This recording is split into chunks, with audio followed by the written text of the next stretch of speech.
I like talking about negotiations with him because he's got a lot of great ones. So I'll just tell one more and probably it'll incite something in your mind to think about. But I had one recently. I ordered a bunch of, this is silly, but you maybe you'll appreciate it. So I bought a parking garage recently. So imagine like a normal commercial parking garage where there, you go up, and the floors are level, but then you go up another floor and it's level. You go up another floor and it's level. Right. So the floor is level. But back in the 80s in a particular spot, a guy bought like 12 parking spots. I don't think you'd do this today. He bought like 12 parking spots in a building, and the HOA let him build a wall around this and have like a private parking garage inside the parking garage. I've never seen that before. Yes, yeah. There's like 2,500 square feet. There's a bathroom. They had a bar and a bathroom. And so anyway, I bought this parking garage. Humorous negotiation, but maybe that's a separate story maybe. Rich Franklin was with me, just coincidentally, he was my coach that week when I had that. So Rich Franklin was there for that negotiation. I'll talk about it in a second. That's a good one too. But the story I was getting to, so I need some mirrors for my parking garage because it's only 2,500 feet. So I need a whole wall of mirrors so it looks twice the size that it is. And I remodeled it to look like a house inside. And you were just in it the other day. It looks like a beautiful home inside. There's crystal chandeliers. It looks beautiful now. So I can go park the Rolls Royce and the Maybach and the other cars. Gotta have that, man. I'm telling you. When you click the garage button for the door to open, there's a crystal chandelier that turns on. Not a normal garage door opener. A crystal chandelier turns on to drive under. See, this is an example of a rich dude. Okay. So, the mirrors, I get an estimate for the mirrors, which is not a lot of money. They're asking like, I think it should be like $6,500. It's just like a wall of mirrors and a little bit of glass for a bathroom. There's no crazy custom glass. There's nothing wild. It's just, high quality mirrors. And I think, in my head, I'm like, $6,500. And a guy that's helping me manage some of the construction said, you got a good glass guy you want to talk to? And he's like, I'll ask my buddy, blah, blah, blah. Comes back at almost 10,000. And I was like, so I called another company that I've done, 10 projects with. And their front end staff is a little bit of a pain in the ass, but they do really good work at the end. And I spent, $120,000, $130,000 with them, maybe on other stuff. So I asked them, say, hey, can you come out and do? This is good part too. I said, hey, can you come? The guy hasn't heard from me for a year and a half. I said, hey, could you, Matt, could you come look at this thing for me and give me an estimate? And he's like, well, when would you like me to come there? I said, tomorrow at noon would be great. Could you come tomorrow at noon? He's like, well, I got this other thing. It's in the suburbs. I don't know. I said, I got an idea. I said, you ready, Matt? And he said, well, what are you thinking? I said, my idea is them and come look at my project instead because it's a done deal. You just got to show up and we'll talk about the project and we'll get it done together. He's like, give me 2 minutes. So that was my response. My answer is literally them and make me a priority. He's like, give me 2 minutes. And he calls me back in less than that. He's like, I'll be there at noon tomorrow. Exact time that I wanted. He said, I'll be there. It's like, okay, thanks. So he comes, They asked me for something like $6,800. In my head, I was like, just my ballpark, I'm like 65. He sends me a thing, 68. I don't negotiate the money. No, I wouldn't either. That's what you wanted. Yeah. But what I tell him, I said, Matt, I want to give you exactly what you asked for, no problem. But when we set a schedule, I really need it done on that schedule. We can't have delays. It's going to be 3-4 weeks before we do here. So that's the real negotiation, right? It's not always about money. So I don't want to negotiate the price. I'm going to give you exactly what you asked. I think that's reasonable. It's a little more than I thought, which is true. It's a little more than I thought, but I think it's reasonable. But what is important to me, when we set a schedule, which I won't be able to do for a couple weeks, but when we set that schedule, I need the guys to be on time and get things done on that schedule so everything else can run smooth in my project. Like, will you promise me that? And he's like, yeah, we did a lot of things together, blah, blah, blah. So all right, done deal. Good deal. So yeah. I'll send you the money. Then later I just decided to expand the mirrors, and there's another 3,000 something. So it turned into 10 grand anyway, but I added more stuff. And same thing, so give you exactly what you want, make sure it happens on time. So, yep. Okay, so when you schedule it, install is supposed to happen on a particular Monday and Tuesday. And they did a good chunk of it. They did 60% by Tuesday. And like, we got to come back Thursday and this and this and this and that. I'm like, it's going to be done Thursday, yeah? Okay. On Thursday, the guy messes up. There's 20 mirrors, 19 of them are fine. One of them, he's off by 3/16 of an inch on one of my outlets, like below the outlet cover. He's really off 3/8 or 5/8 of an inch, but 3/16 is visible under where the plate cover is going to be. And his answer, I said, what are we doing about this? And he's like, well, I can get you a bigger plate cover. That's what I would have said too. I said, I got 10 bathrooms here. There's 10 bathrooms. And every plate cover in 10 bathrooms is the same size. And this one's going to be the size. I don't need a bigger plate cover. I need a mirror that's cut correctly. When I say, what are we doing? What I really mean to say is, can you get this done today? Like, call today and get it, cut me a new mirror. Now it's already 1:30. It's going to be hard for them to do that. And he's like, I'm going to have to call Tim and blah, blah, blah. What? Tim's like the installation manager guy, like the top installer guy. And Tim's full of shit and likes to lie a lot. So he'll mess something up. He does good work, but when he messes something up, he's gonna not take the blame. He's gonna say, "Oh, it wasn't ready to measure," or this thing, or something is your fault, not his fault. He couldn't do it because it was your fault or your contractor's fault or something. And he does that repetitively. And he already did it once on this project. So Tim's response is, well, it'll have to be Monday. I'm busy tomorrow, it'll have to be Monday. And I said, Tim, we're going to get it done tomorrow. This is supposed to be Tuesday. And now it's supposed to be done Tuesday. Today's Thursday, it should be done already. Tomorrow morning, okay, but we need it done tomorrow morning. We're not talking about Saturday, Sunday, or Monday. We need it done tomorrow morning. And he's like, I don't know, blah, blah, blah. I said, no problem, Tim. I'm going to talk to you. I'm going to talk to the owner, and he's going to talk to you, and we're going to get it done tomorrow. So then I, boom, boom, boom. I talked to the sales rep. We talked to the owner. He said it'll be done tomorrow. Call Tim and schedule it. I called Tim back. And they told me, by the way, when I talked to them again, they said, Tim said that the backsplash wasn't there, that the backsplash wasn't in place, blah, blah, blah, blah, blah. I said, the backsplash has been there for a week. The backsplash has been there. I said, Tim lies to you guys. He does a good job, but he lies his stuff to you people all the time. You may or may not know that, but if you haven't paid attention, Tim lies his stuff all the time. Does a good job at the end, but you should be aware of that. So I get back on the phone with Tim. I don't outsource this to anybody else. I got to make this phone call. So, and I have my, it's not even a contractor. It's a guy that helps me with, he manages most of it. I'm the real contractor at the end, But I say, hey, Tim, tomorrow, so what time tomorrow? So how early? He's like, no promises, but maybe I could be there between 10 and 1. I said, that. There's a lot of that in my story. I said, that. There are promises. A promise is going to be done tomorrow morning. I expect it to be done tomorrow morning. By the way, Tim, I know you lie to your boss a lot, and you lie to your colleagues. And I don't mind if you lie to your boss and your colleagues. I don't think that's on my sheet. But when you lie to your boss and colleagues in the future, I'd like you to not say that something wasn't done on my job site. When last week when you lied and said the baseboard wasn't right, so you couldn't measure the one wall of mirrors, like the baseboard's been there. The baseboard's been there. That was 100% complete and ready for you to measure. And this week, when you decided to lie about the backsplash not being there, blah, blah, blah, I said, Tim, when you lie and you involve my name in it, people think I'm not reliable. Like, everything that I do is on point. Everything that I do is on schedule. Everybody here knows me, that they know that things run on schedule. So when you tell a lie because you're not on schedule, by the way, the schedule is you were supposed to be done Tuesday, and now it's Thursday, and now it's Friday.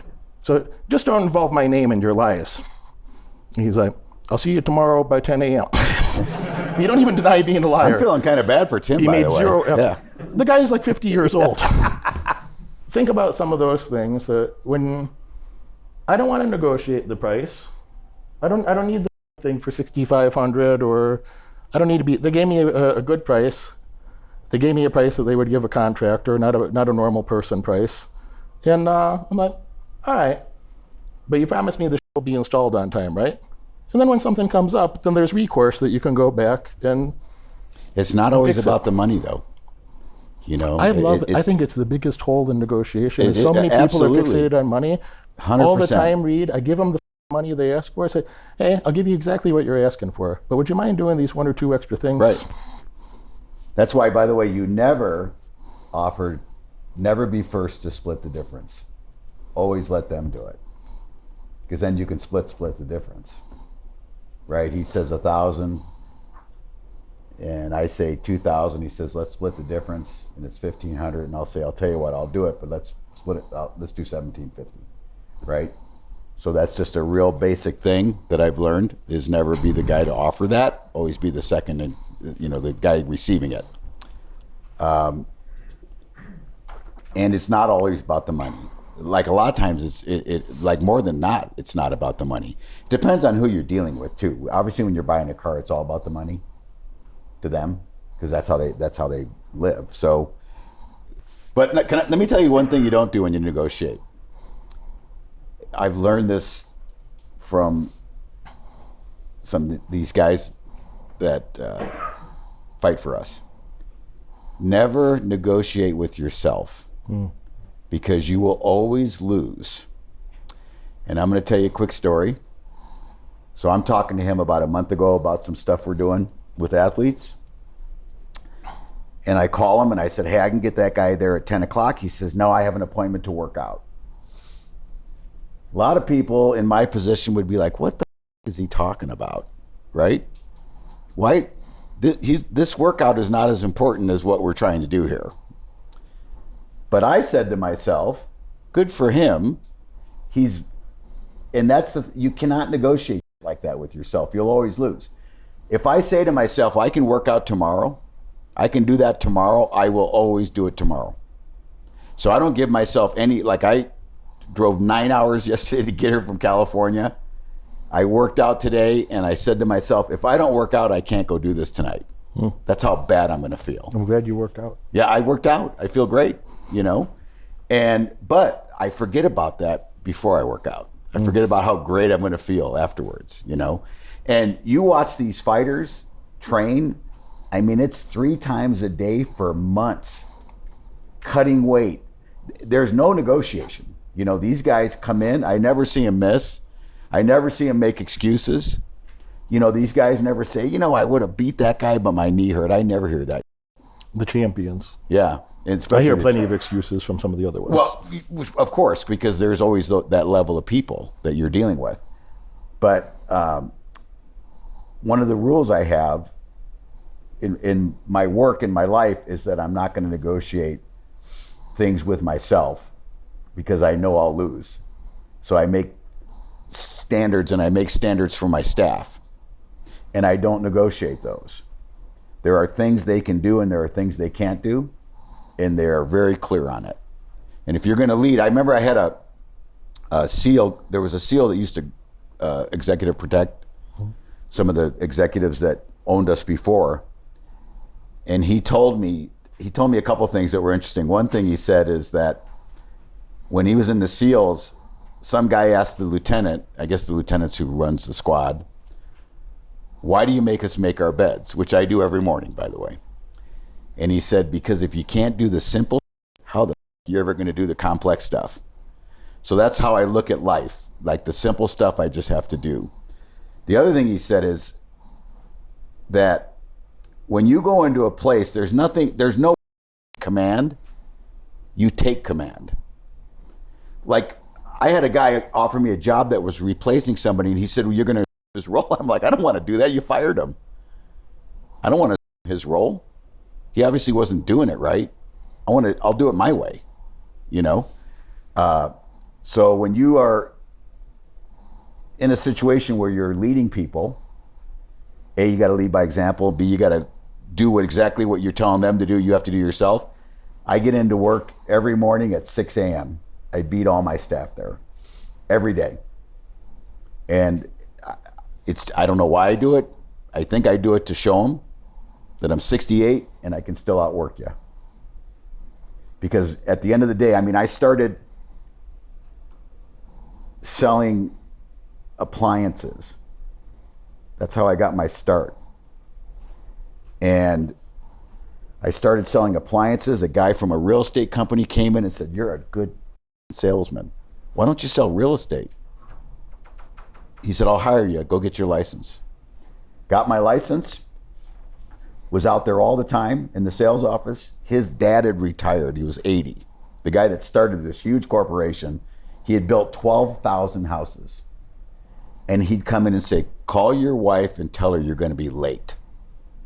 And he'd sit there and train me for an hour on how to sell. I thought I knew how to sell, because when you're selling appliances and there's 10 stores on the street that sell the same shit, you got to be able to, it's ABC, all about closing, right? So he'd just talk to me about buying signals, and when people are looking at homes, what's the buying signal, how to get them to sit down, how to get them, to agree to tell you about their finances so you can talk to them about financing and all that. And I started doing really well, and I ended up being the top guy we had a contest one month. I think we sold 28 homes, and there were 3 of us in the office, and I sold 20 of them. The other 2 split, 4 apiece. After about 6 months, I was flying high. I was selling houses, and he came in and he brought me this placard that he had made, because he would stand in the office and listen to me, which made me really nervous. But he would sit there and listen to me pitching people. And he put on the back of it, I may have even told him this last time, YTTM. And I looked at him, I said, "What does that mean?" He goes, "You talk too much." He says, "You're selling houses and buying them back, and you don't even know it." He said, "I watched you buy 3 houses today." Because this guy could close a deal. He was a farmer that turned into a real estate developer, had nothing, was and ended up being a multimillionaire. So I learned that once they say they're going to do it, it's time to shut up. And what in our business, what we would do is just start writing. Now on the phone, I'll say, "Okay, we'll make it happen," with your athlete. The good news for us and my team is that we don't really have to negotiate with the athletes that much. We're negotiating more with sponsors and people that are offering to pay these guys to do stuff. And listen, there's a lot of stuff involved. IPs, their IP rights, if they're doing social media, is it video, is it static? What platforms is it on? We have athletes that have 20 million followers and are getting 50,000 a post. And the good ones, the smart ones, will have somebody that understands that business manage them, and when we ask them to get something up, it goes up that day, and which makes the sponsor happy, it makes us happy. And I got a lot of guys like that. So when I'm picking out who I'm going to give a social media deal to, guess how I decide? They're not Tim. They're not telling me. They're not lying to me. They're not making excuses. And we have athletes that really just don't want to do that stuff, and that's fine. That they can do that. But we got other athletes that know that there's a window for them, and they're going to not take every deal, because that's not good either. But they're going to take deals that make sense for them. And it's like when I was selling real estate, I worked every day. I took Christmas off one year. That was it, because it was like a money tree. And I had never been in a situation where I could make the kind of money I was making, and it all had to just do with me just being out there and talking to people. What do you imagine I did for Christmas? This year? Many years. Probably the same as last year. Last year, Henry Hooft was over. I was training with Henry during the week. Yeah, maybe we told you that, yeah. Yeah. This year, Glover was over the last 4 days. We flew yesterday, both of us. So Monday, Tuesday, Wednesday, Thursday, training with Glover. Yep. A year before that, Henry was over. I just talked to Henry yesterday. I said, Glover said, I can only come every other Christmas. My wife would like to see me every other year. I said, I'm sorry. And then I texted Henry and I asked him to come back next Christmas, which is a year from now, but we're planning a year in advance. Henry was a great coach. And he's like, yeah, I'll come. So Henry and Glover are my Christmas partners. So, and guess who gave Glover his first fight? Oh, yeah? Yep, me. He lost to a guy named Eric Schwartz. But Chuck came to me that day and said, this guy's good. He's going to be good. He just needs it. So he started training with Chuck. Glover is so good. Yeah. We move around with him. My grappling's pretty good, and I He's can strong, I too, can and hold big. my own pretty Yeah. good with him. It's the technique. He's not stronger than me, but his technique is so good. Yeah. But he's been training a little longer than me, 20 years longer. Yeah. We've been working on a lot of striking, and him and Lyoto gave me a belt like halfway to black belt in Kempo Karate. And then we've been working on getting the striking skills up better to be on par with grappling, and we'll get a black belt later. But man, the layers and layers and layers of thought in his head about different areas of striking is like, yeah, I've been working on grappling with him so much, and I know he's really quite excellent at that. And then it's like a whole new perspective of talking about different elements. Which, Glover's, you see the results, but he's really quite brilliant about some of the things that maybe people don't think of him that way, but he really And is. you're seeing firsthand, though, the commitment, right? And the level that these guys are at. It's amazing. These are special human beings. What they do. So I trained for a long time. I have a 3rd degree in Taekwondo and a brown belt in Jiu-Jitsu. I got my brown belt when I was like 60.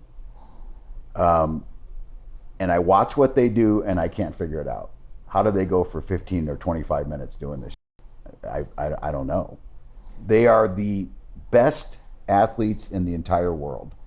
We have NFL guys come in, we have NBA guys come in, we have hockey people come in, and they're trying to see how they train and how they get the cardio they have, because they realize that. And I remember Shaq tried to wrestle Forrest, and Forrest picked him up and threw him down. And I don't know if you've ever seen Shaq, but that dude is big. I stood next to him. I was like, oh my, and he actually picked me up when I was standing next to him, so he's strong too. You watch this video all the way through, and that tells me you're dedicated to learning more and earning far above average outcomes in your life. Congratulations for that. But now it's time to take action. If you could have earned those results by yourself, you would have done it already. My head coach has opened up a few spots on his high-demand calendar for an in-person, one-on-one strategy session to help you. On this call, we'll give you the pragmatic advice that you can implement tonight to get laser-focused on the right metrics and leave mediocrity far behind in your past. Click that link right now in the description below and apply for your call immediately. Do it now.